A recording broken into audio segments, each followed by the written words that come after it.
Why Pac-Man is secretly a survival horror. His name is Midnight Medium. Dude makes incredible content. Incredible content.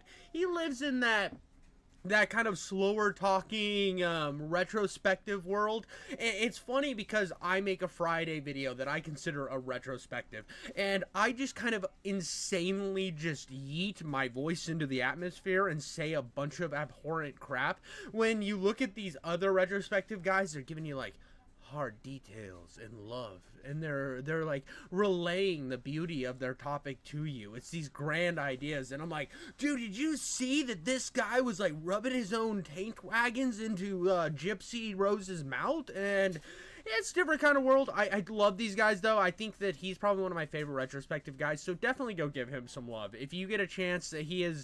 I've been on a podcast with him. He is one of the most beneficial people I've met on YouTube who's helped me out. He's an incredible guy. But let's get into it. Why Pac-Man is secretly the first survival horror.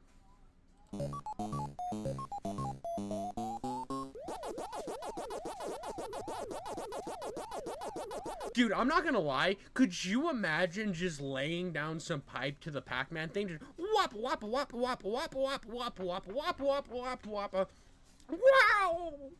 You know what I mean? Right as you blast it, just wow! And you actually spin off, so it kind of like flails around like those old school, yard sprinklers. That'd be sick, dude. That's what I'm talking about.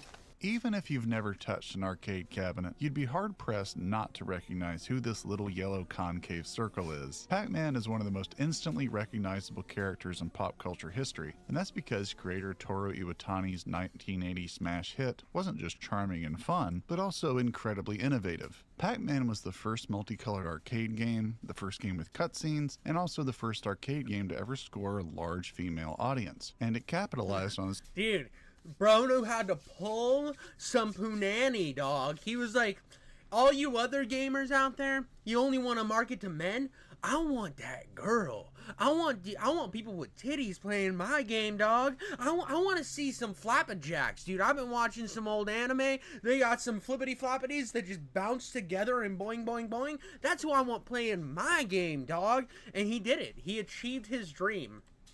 Increased market share to the tune of $14 billion in revenue to date. But while Pac-Man undeniably propelled gaming into the mainstream, it's rarely given credit for what I think is its most subtle but perhaps most interesting influence. That is, laying the groundwork for the survival horror genre. What are you talking about?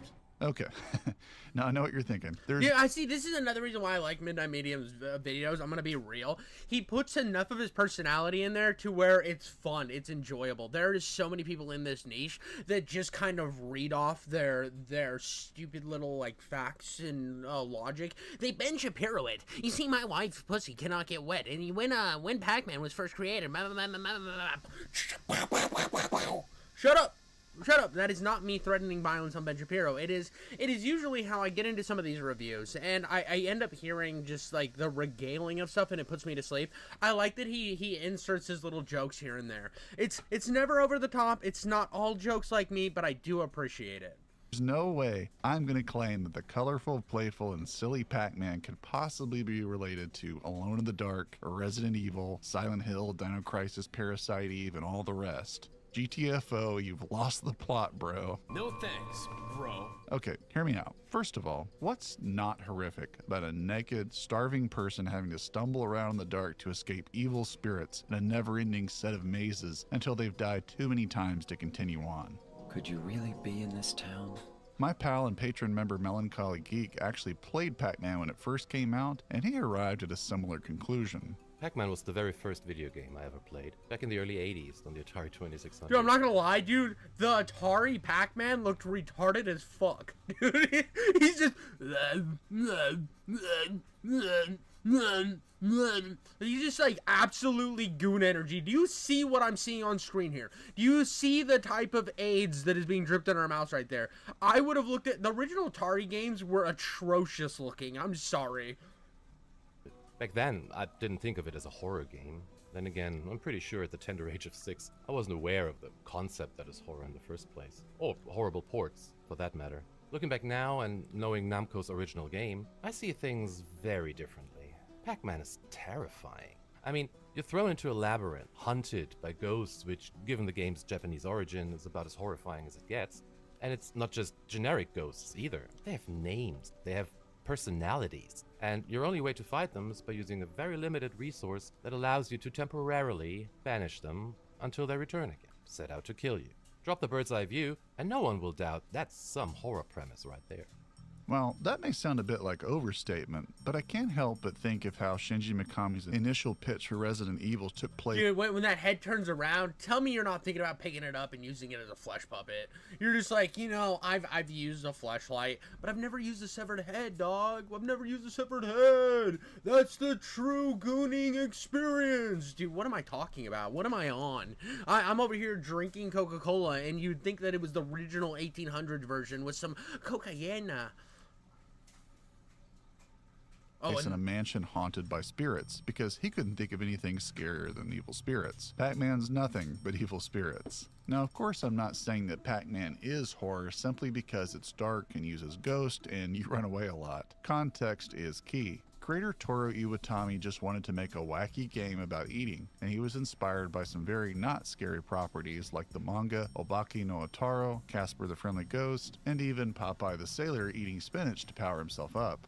Fun fact, I'm gonna introduce some like actual lore knowledge on you. So, do you know where anime comes from? Well, this is a rhetorical question because I'm live and you can't answer, you stupid idiots. Well, back when we dropped a couple of blam blams on Japan, there was and we won the war, we kind of infiltrated Japan, and a lot of our culture was brought over, especially considering a lot of the art and stuff was very imperialistic propaganda. So, no more imperialistic propaganda was allowed. Propaganda was done. It was like, okay, you guys can make whatever you want, but yeah, no more propaganda, because you guys got a little wacky and wild with your sneak attacks on Pearl Harbor. So they had a lot of cartoons and stuff, but you know what cartoons they were watching? They were watching Popeye, they were watching Casper the Friendly Ghost, they were watching like all of these really old school cartoons from like the 40s and 50s, and because of that, they started utilizing art that they had used in the past, combined with like the Looney Toony rubber band arms that you see in the type of stuff like Popeye. If you go back to really old anime, it looks very characteristically like 50s cartoons in the US because they were emulating that with a slight twist on it. Boom, we nuked anime into existence. You're welcome.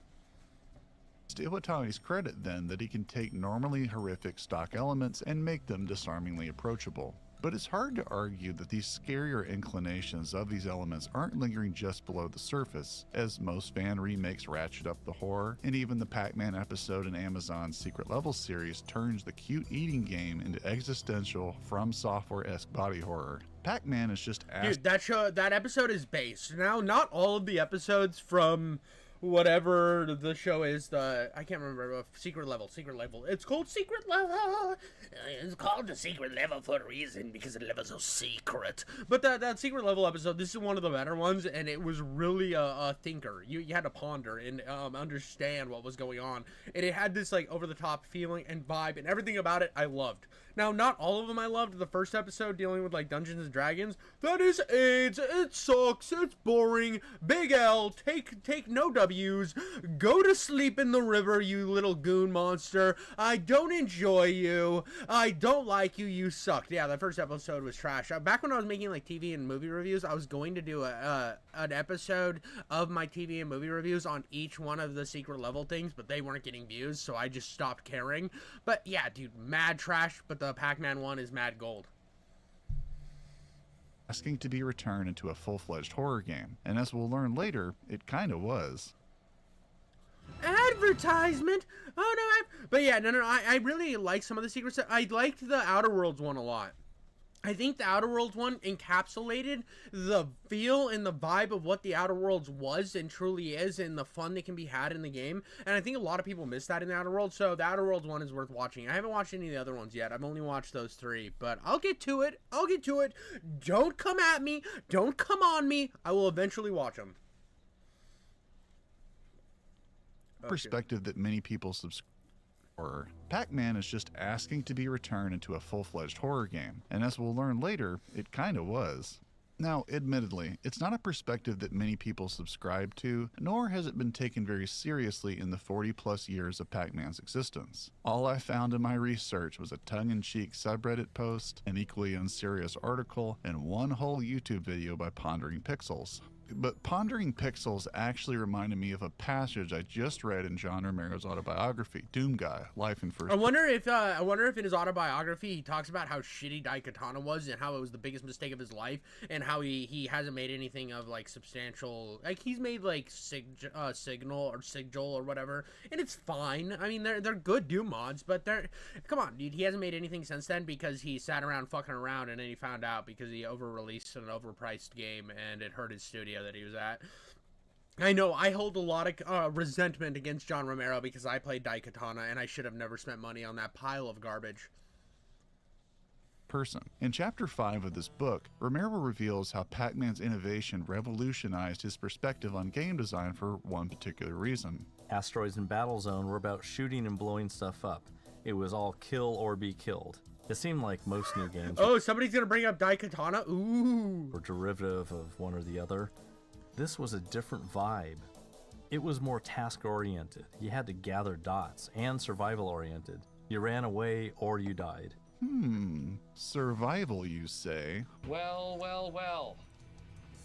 How the turntables...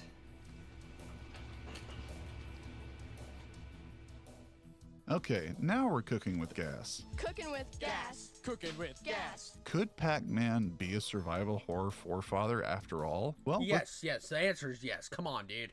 Well, what are we coming on my mouth and then me saying I don't like it? This is obviously it's yes. let's find out. And just so you don't think I'm playing word games to suit my confirmation bias, let's actually pin down what survival horror even is and whether Pac-Man measures up to that definition. Now, many people have had many good answers for this, but we'll use the one that even noted stickler under the Mayo likes. The one found in Mild Conviction's video called What is Survival Horror? The Genre's History and Defining Characteristics. What is survival horror? The former tends to focus on vulnerability, isolation, puzzle solving, and running away from enemies just as much as, if not more than, directly engaging them. In fact, sometimes engaging is simply not even an option. One is more investigative and promotes the avoidance and participation of combat either in equal measure or with a stronger lean towards avoidance. Survival means choice. Decisions must be made to ensure you stay. I'm gonna be real. There's a reason why a lot of times I say that I don't like survival horror, but I like horror. And I think that that's something that a lot of people don't understand when I'm like, well, I don't like this game. They're like, oh, you don't like horror. I'm like, no, I just I don't enjoy survival horror. I don't like the crafting. I don't like this weird little fucking inventory management at the forefront. And a lot of times too, what it boils down to is it's like, well, you haven't played the right ones. And that's fair in some regard. I do like the first Last of Us, and I like what was that? The Resident Evil 2 remake, and I haven't played any Resident Evil 4, but the Resident Evil 2 remake I really liked. Resident Evil Village, oh, so good. But I didn't play that like I bought the DLC that made me basically God, so I just ran through it like it was an FPS. So I'm gonna be like, that one doesn't really count.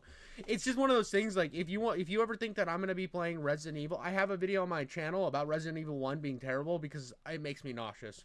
It's just personally not for me. Stay alive and make progress. True survival comes from a combination of three other things working in tandem: level design, enemy placement, and rewards. Okay, so how does Pac-Man fit into this definition, if at all? I don't know what that picture was that he used that had the eye there, but you'll have to let me know, Midnight Medium, because I really liked what you got there. I mean, I really like what's going on screen right now because I like ass and cheek, but I want to know what that creepy eye was from. For starters, Pac-Man's not a traditional puzzle game by any stretch of the imagination, but it's not too much of a stretch to say that the intentional maze-like structure and configuration of enemies constitutes a bit of a puzzle or a brain teaser. That is a puzzle, though. I mean, in a sense, it is a puzzle game because here's the thing, almost every single tool, yes, I am a tool. A tool, is that the name of the guy? Is it Tool? Is that the... Anyways, like if Tool's the name, like what is it from? Or am I a tool? There's multiple reasons why. Ligma, what the hold on, we're getting into some deep diving here. What the fuck is Lycra? What are we talking about here?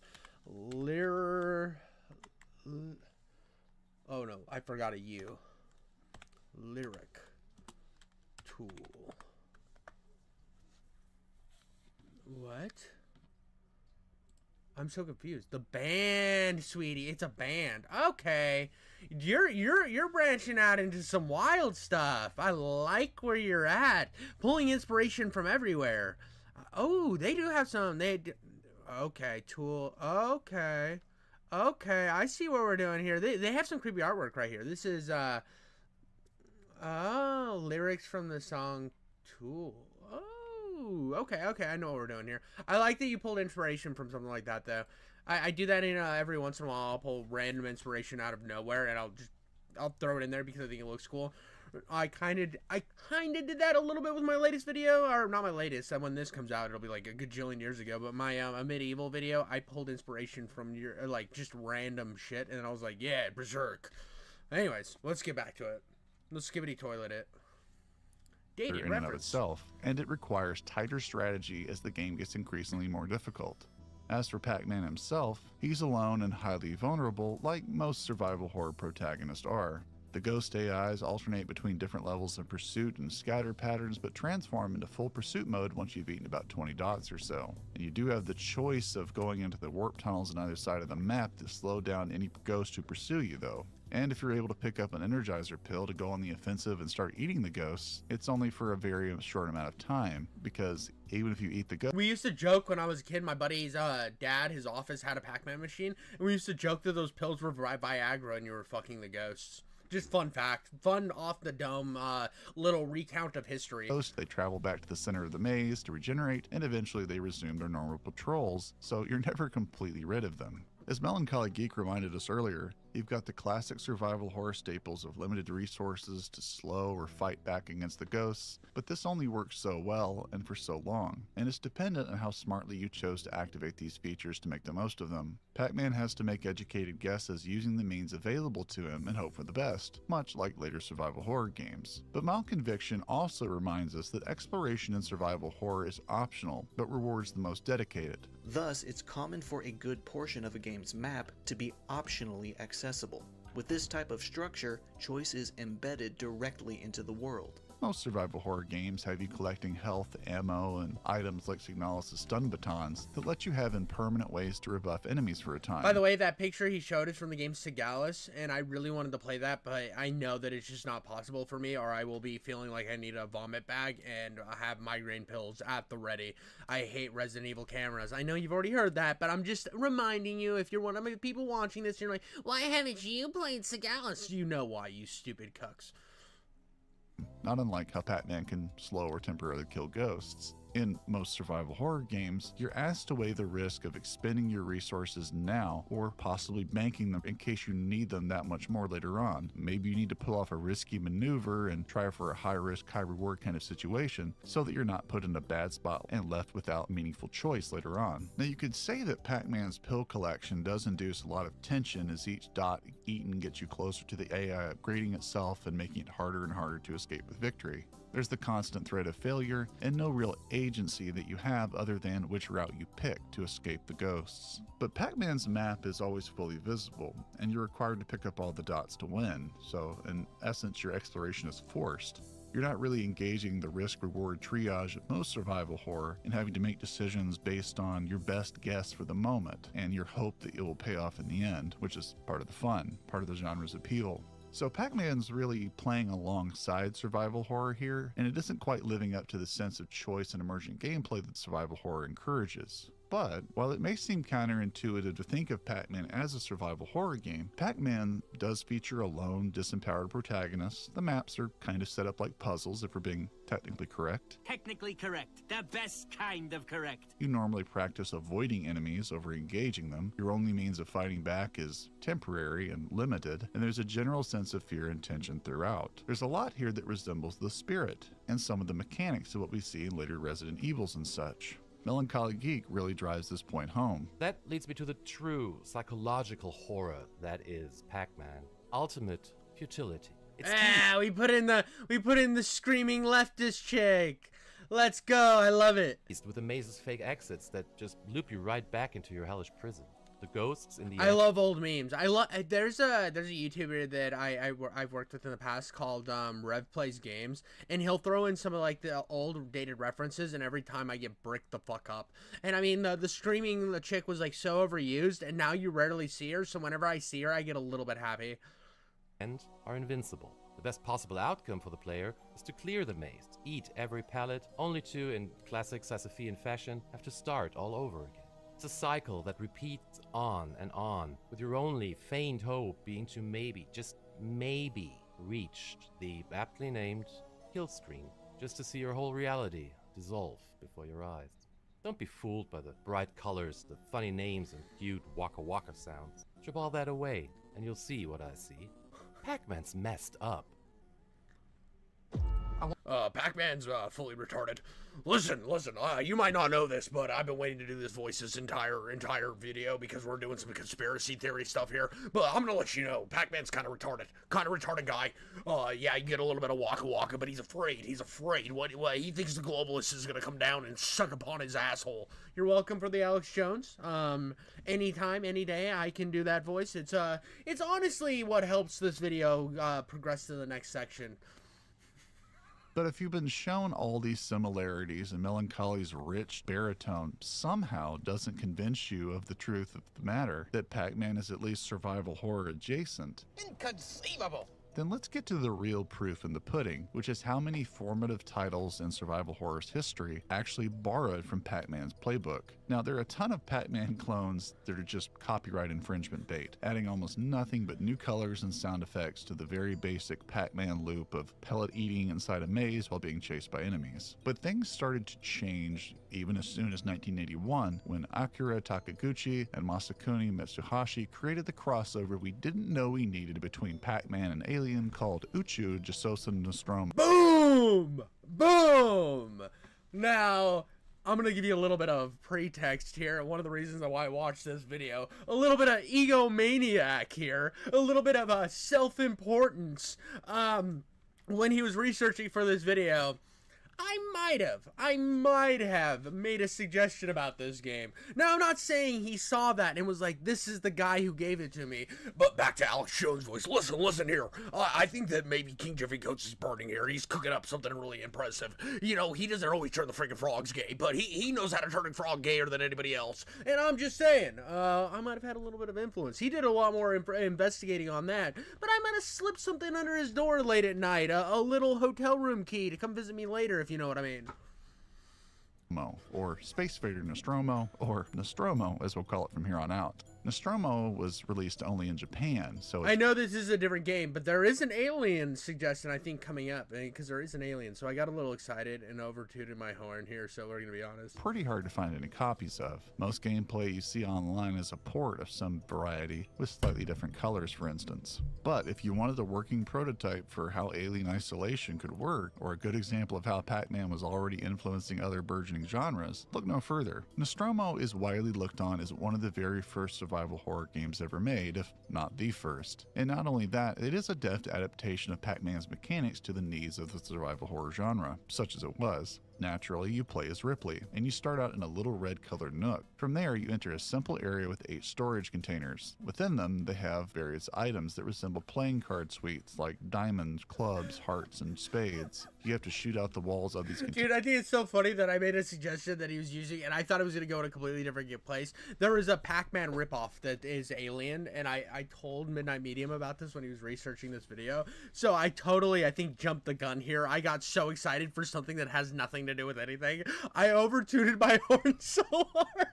Dude, I fucking jizzed down the hallway of nothing is what just happened.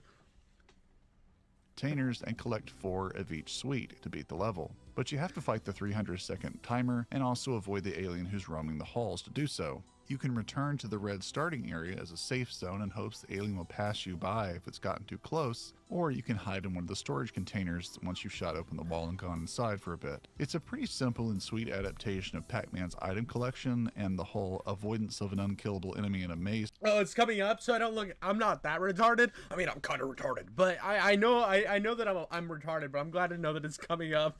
Structure, but with a much less frantic and deliberate pace put to it. Now, judging by this design and how later levels would have the alien disappearing and reappearing at will, I can really see how this would have been a pretty scary game for the early 80s. Not only that, but it's a great proof that Pac-Man can have its elements effectively modulated into a much more deliberately tense and scary, horrific experience. Nostromo also stands out in great contrast to the actual Alien adaptation that came out for I fucking jumped the gun early every fucking time, dude. You were right. If I would have waited 2 more seconds, I would have been proved so fucking right. I would have been proved so right. My whole rant would have needed a second rant, and then a rant on top of that. Dude, we have a gangbang of rants here that led up to nothing other than me looking absolutely retarded. And I'm happy for it. You're here for the chaos. You enjoy the chaos. You love me. You need me. But yeah, dude. This was the subtle hit I dropped. Funny thing about this, I am going to put a little context behind this. When I told him about this, he messaged me back with something. He was like, alien, blah, blah, blah. And I had no fucking idea what he was talking about. It was like Alien something or other. And I looked it up. It was a board game from the fucking 80s. And I was like, how the fuck do you know about this random board game, but you don't know about the Alien Pac-Man clone? What, like Midnight Medium is living on a moon somewhere where he owns this board game of aliens. And he just like only knew about that from the 80s. It was a wonderful conversation that I didn't know I was going to have that afternoon, morning, evening. I don't know when I had a conversation, but it happened. For the Atari 2600 a year later in 1982, which is about the closest thing to a rip-off or a Ripley-off, as you can imagine, all done to cash in on both Pac-Man and Mid-joke, Midderson joke, but also I love a good pun. I like that you did it. Ripley off. We're drumming and cymbaling. That was you got to take your shots, bro. You got to take your shots, and I appreciate that you did, Midnight Medium. Alien hype. You know, Burke, I don't know which species is worse. You don't see them fucking each other over for a goddamn percentage. This game only gets credit here for changing the sprites a little bit because it is dead-ass just Pac-Man by any other name. But it is funny to see another game trying to meld Pac-Man and Alien into one thing, and while this game doesn't do anything new or really anything well, it at least compounded the cultural signaling that Pac-Man would be bleeding into scarier fare soon enough. Case in point is 1982's Haunted House by James Andresen for the Atari 2600. Haunted House is often said to be one of the very first survival horror games, and not just for its atmosphere, but its mechanics. In Haunted House, you control a pair of eyes as you traverse a top-down map of 24 rooms across 4 floors that are teeming with spiders and bats and a ghost. To win, you had to find all the pieces of an urn, but you could only pick up these urn pieces if you had first lit a match, which was symbolized by the edges of the map turning yellow. You'd still have to risk running into enemies because all items are in these corner pockets of the rooms, and only the first of 9 difficulty levels even showed you the surrounding room walls unless you lit a match. You could only carry 1 inventory item at a time, not counting the matches, which means that you'd have to put down that urn that you were assembling if you, for instance, wanted to pick up the scepter, which made you invisible to all enemies, or if you wanted to pick up the master key, which was hidden in later levels and was required to be found in stages 3 through 9. Not gonna lie, whenever I see like footage from this game or a lot of the games from this era, I just think, God, they had some ass games back in the day. I remember my dad was like, yeah, dude, I used to be a gamer, dude. I used to play what's the worm one? Snake. I used to be really good at Snake, and I looked up what Snake was, and I'm like, dear God, you didn't play video games, you played AIDS. So that's what you played. You were playing around with AIDS, and you were just having so much fun with it. You were just sucking it down, guys. This is like, look how far we've come, boys and girls. This is what games used to be. Blocks and eyes. That's all you got. To progress through all of those locked doors. You also only had 9 lives to win the game. The spiders were fairly slow, but the bats were much faster and could track the player a lot better. The most fearsome of all, though, was the ghost of Mr. Graves, the house's old owner, who chased you very quickly and could pass through walls in its relentless pursuit of you. So, Haunted House features a disempowered cartoon avatar, requires avoiding enemies and backtracking to pick up items, and only has limited means of escaping or rebuffing enemies, all done in a dark labyrinth. Sounds a bit Pac-Man, wouldn't you say? Well, well, well. How the turntables... Or more accurately, it sounds like Pac-Man slowed down and stretched out yet again to fit the survival horror format that becomes so recognizable in entries like 1989's Project Firestart and Sweet Home, and on into the Alone in the Dark and Resident Evil games of the 90s. But do all these similarities and its influences on games that are considered, survival horror mainstays therefore make Pac-Man a survival horror game? And if so, was it one of, if not the first survival horror game? Well, let's check the tape. Now, as we said earlier, Pac-Man was by no means drafted up to be scary. Sure, it was dark, and it had ghosts that pursued you relentlessly, but its Waka Waka was endlessly lighthearted, as were its comedic cutscenes. So any horror you felt was likely quite particular to your sensibilities, as it was for young melancholy geek. Pac-Man is terrifying. Ah! That said, it's undeniable that Pac-Man was intentionally subverting common horror tropes. And as for its gameplay, it's far more in line with modern survival horror, mechanically, technically speaking, than we're often led to believe. Pac-Man himself is isolated and disempowered, a must for a survival horror protagonist, and the game features classic horror elements like dark environments and being chased by ghosts, which, when you think about it, has a much scarier connotation in Japan where this game was created, and as Melancholy Geek pointed out in the Secret Level episode Harped On, there's quite a sense of existential dread in the plight of this globular glutton, as he traverses an almost never-ending set of mazes, escaping the bad guy just to respawn and have to do it all over again, but this time with feeling. And while Pac-Man had no official puzzles, its levels and enemy designs and interactions are set up much like a brain teaser or a puzzle that you need to solve in order to win. Especially so... Yeah, I was going to say this earlier on. The whole game of Pac-Man would be almost... I feel like if you were playing a game, right? You were playing a modern game, and you had... Good example of this. Good example of this is when you play the game Terminator Resistance. Terminator Resistance is the kind of the most modern... It's probably the best Terminator game, if we're going to be honest. But when you unlock doors, you play a version of Frogger, and it's kind of a puzzle that you play in the game. It's considered a puzzle. So I see that the entire game of Pac-Man is a puzzle. It's a puzzle game. In the fact that if this was in any other game and wasn't Pac-Man and they had something simple or similar, it would be called a puzzle. Boom! I just solved the Rubik's Cube. You realize how predictable it can be. Levels require careful playing to get through unscathed, and they conceivably require a lot of backtracking to get all the pills. Backtracking being often lauded as a survival horror staple because it causes you to... Bro, she was a baddie. Let's be honest. That game instantly gets more credits in my appeal because it has a big bama jamma boobies. Come to terms with what you left behind on your first run. And if you'll recall, John Romero said that it was more task-oriented. You had to gather dots, and survival-oriented. You ran away... Thank you. I just thought of a counteraction to that point, though, Midnight Medium, because there's some people like, well, I don't call that a puzzle, I call that a mini-game. And I'm like, well, do you have to solve it to get into the thing? That is a fucking puzzle. Now we're getting schizo, Jeffrey, where I'm thinking about the potential arguments against my own retardation. But here's the deal, guys. I don't care. I'm winning. I do whatever I want. I am ultimate god. I'm over here with John Romero, and we're braiding each other's hair, and then I rip away and say, "You may die, Katana. I remember I don't like you." Or you died. The likes of which he'd never seen before. Choice about how to solve your disempowerment is scarce in Pac-Man, but there is some agency for you, like whether you want to try your luck at avoiding the increasingly difficult to avoid ghosts, or whether you'd like to fight back for a limited time by eating an Energizer pill. Also worth noting that even if you manage to eat a ghost, they return to the center of the maze to respawn, and much like Crimson Heads and Ari Also worth noting is that even if you... Shit. What are you talking about? Dude, every time what Midnight Medium does so well, and I already mentioned this, is the fact that he has these breaks in his video to where a normal retrospective guy would have cut that out. He wants every normal retrospective guy that I've seen wants everything to be flossed down to the details like they're a G-string on a supermodel. And Midnight Medium's like, oh, this is kind of funny, I'm gonna leave it in, and it works every time on me. Every single time. Even the jokes that are punny, they still work on me because it's such a jarring difference in comparison to what other retrospective guys do. He gets all the details, he gets everything right that you need in these retrospectives, but he also makes sure to show his personality, and it's something I appreciate.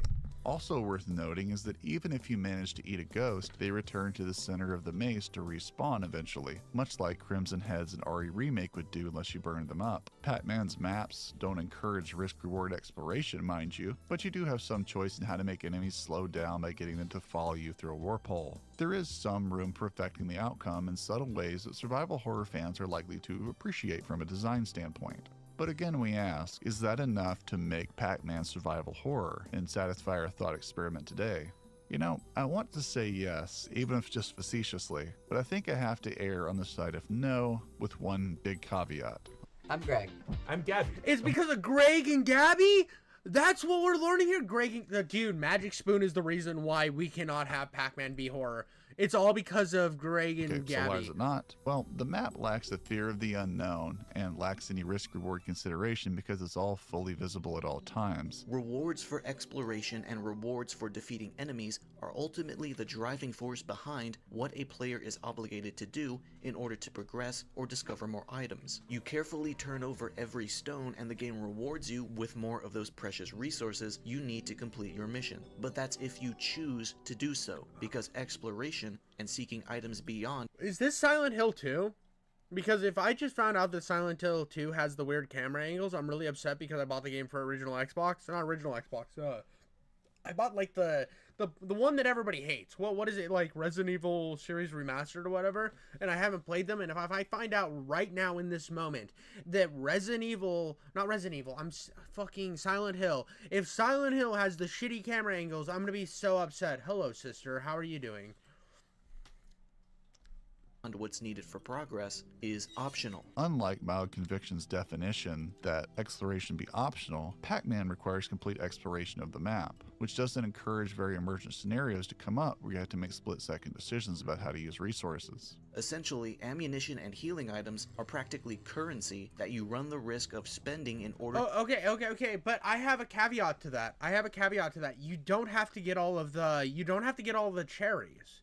You don't have to get the cherries and stuff for those extra point boosts. You can finish the level in Pac-Man, if I remember right, without ever picking up the cherries. Those are just bonuses. You don't have to explore that section. It's got tons of different... I will not be playing Silent Hill 2 then. If the remake doesn't have those camera angles, I'm probably going to play the remake then. But that is something that I was wondering if you were going to bring up, and it seems like you're not. You don't have to pick up the cherries to beat the level. Or any of the fruit, for that matter. Those are just perks, so you can leave those on the screen. So therefore, you don't have to go to that section of the map to get that power up in that bonus. To complete an encounter. And on a case-by-case basis, you must decide which is more valuable and should be saved for later, and which can be used right now. And right here is a point to what I'm saying. In order to get the best score in a Pac-Man map, you can either you have to get those cherries in order all the pellets though. Yeah, you have to get all the pellets, but you don't have to get the cherries. And that all depends on if you want the best score for the level or not. If you just want to beat the level and move on, you just do the bare minimum and get all the pellets, right? But if you want the best score on the map in Pac-Man, you have to then get the cherries and the other bullshit. It was like cherries and some other bullshit. I think it was just cherries originally. But if you want to get those and get a bigger point boost, you then get the cherries, but you don't have to. So that could be, I mean, it's a very, very minuscule argument to push toward the point of Pac-Man being survival horror, but it does work in this context to the very, it's like a cunt-hair amount of resemblance, but I thought it was something worth being brought up. Really, it's neither, but you should always be ready and willing to choose one. John Romero's also quick to point out in Doom Guy that the game is also fairly predictable once you get good at it, because you could remove a lot of the tension and fear of failure by just memorizing the AI's behavioral patterns. It didn't take me long to realize that the game followed a distinct pattern. The way the ghost pursued Pac-Man didn't randomly change at the start of a new game. It was all rigidly pre-programmed. I figured out a way to evade the ghosts in the early stages of the game, and it worked every time. So no, in the final analysis, Pac-Man is not survival horror in the strictest sense, but I had to admit in my research for this thought experiment that its emphasis on avoidance of enemies in a dark maze with limited resources is absolutely something that Uchu Jisosa Nostromo and Haunted House took a step further mechanically, and which would eventually be improved and iterated upon by Project Firestart and Sweet Home and Alone in the Dark and Resident Evil and all the rest on up to the RE and Silent Hill 2 remakes of today.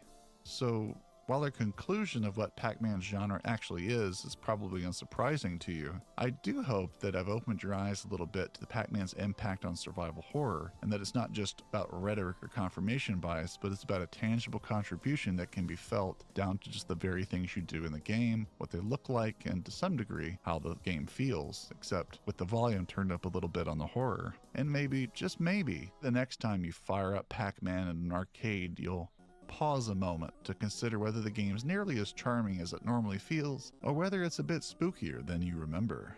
Godspeed, and may you survive the Waka Waka indeed. Thanks for watching. Fantastic video.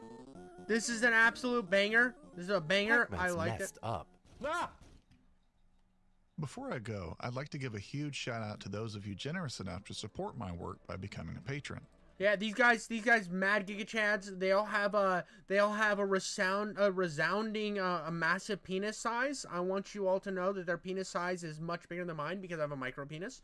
It is very small, minuscule. In the scheme of penises, when you look at like a good penis or whatever, I don't know what a good penis length is, like something, I don't know, but mine's below that. Let's say below that. It's because of my hip gyrations, because I learned the ways of dance when I was a young lad, that I have the ability to make my small penis work.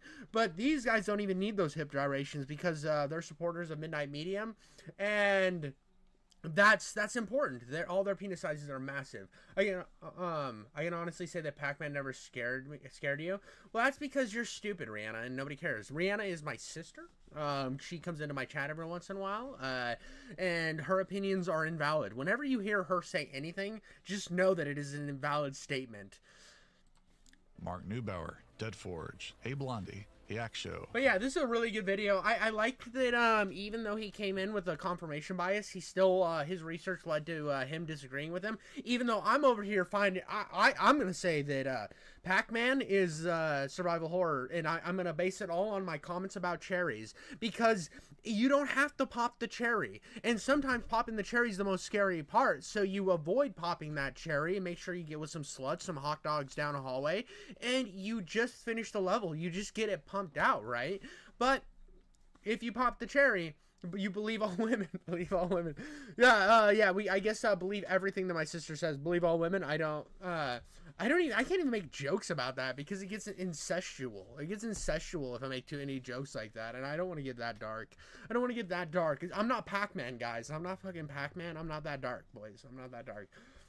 But yeah, fantastic video. Midnight Medium. If you haven't watched him, go subscribe to his channel. The dude is absolutely goated when it comes to all of his videos. I'm going to highlight a video. We're not going to watch it. But I wanna put this in right at the end of this real quick.